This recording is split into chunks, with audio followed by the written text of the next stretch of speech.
Hello and welcome to Bags of Action. This is a 5-minute review of Atomic Blonde from 2017, starring Charlize Theron, James McAvoy, Eddie Marsan, John Goodwin, and a whole bunch of other really awesome actors. The film is an adaptation of the graphic novel from Oni Press, written by Antony Johnston, which was originally published in 2012 and called The Coldest City.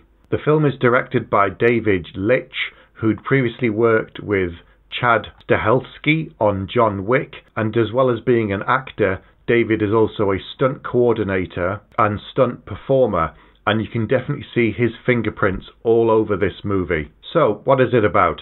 The story is set during the Cold War, so it has the real kind of Tinker Tailor, John le Carrier sort of feel to it. And it involves a British MI6 agent called Lorraine Broughton, who is sent to Berlin to investigate the murder of a fellow agent and also recover a list that contains the names of double agents which, if exposed, could result in the murder of many British and other foreign intelligence agents. The story in Berlin is during the height of the Cold War, so the Berlin Wall is still active, and this plays an important part in the story as several times characters are forced to cross over from one side to the other, passing through the checkpoints and sometimes doing their best to avoid them. At the same time, the city is extremely dangerous and riddled with spies from many different nations, as Lorraine comes into contact with not only people from her own government, agents that could be double agents and could be working for the enemy, but she also meets some Russian and French agents. The city has a real feel of being a powder keg, and you're not really sure who she can trust. And she has trouble identifying that almost from the start when someone attempts to kill her when they pick her up from the airport. Visually, the film is quite stunning. The colours are incredible, has a real washed out feel to it, and of course in Berlin during that time there's a lot of snow, a lot of architecture that's quite remarkable, but also crumbling buildings and a lot of decay. The black market is thriving and people are constantly trying to smuggle things in and out, as well as people from east to west Germany. So Lorraine has really walked into the middle of a hornet's nest, and she's supposed to be working with Percival, played by James McAvoy, who's a British agent who's been there for a long time. But the problem is he seems to have gone native, and she doesn't know if she can trust him and also who he's actually working for. He claims to want to help her to retrieve the data, but you're never completely sure if he's doing it because he's going to sell it on to someone else or if he's working for the enemy, which in this particular case is the Russians. The story is non-linear because several times we see Lorraine being interviewed about what happened, and then we get long flashback sequences showing her in Berlin fighting with various people, and this is something where the director who I mentioned, you can really feel his presence. One of the best things in the John Wick films are the fight scenes, and if you look at something like the Netflix TV series Daredevil, the fight scenes and coordination in there were also amazing, and that is really on show here as well.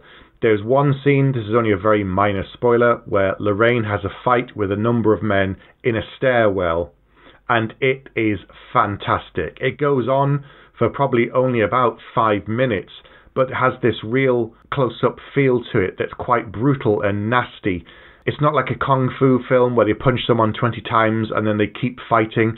This is painful for her and the people she's punching. When she stabs someone, they don't immediately die. They start bleeding and screaming and there's blood spurting. If she shoots someone and it doesn't go through a vital organ, they're still a little bit in the fight, but obviously severely injured. She gets thrown around and yet keeps coming back, and they take a breath and then start fighting again. And it's one of the best things in the film. As I mentioned, you're not really sure who you can trust, so the film does keep you on your toes throughout the whole runtime. However, it does seem to get a little bit too overcomplicated, and at times I felt as if they were doing it just because they could, which detracted from the story a little bit. Having not read the graphic novel, I'm not sure how close to the original story it is, but I'm sure the overall structure bears a resemblance to it. The film had a budget of $30 million and it went on to make $100 million in the global box office. So perhaps we'll see a sequel in the future, but who knows, nothing has been announced as of yet. The cast are fantastic. Whether it's Charlize Theron or James McAvoy playing a seedy character, they really get into the roles and you believe that they're in danger throughout the course of the film. The sets are amazing, the special effects and the fight choreography are fantastic and some of the best you've seen since something like John Wick. But there were a couple of little niggly things that annoyed me that just really didn't work for me as a viewer. So because of that, and even though it was a fantastic film, I'm going to give it 4 bags out of 5.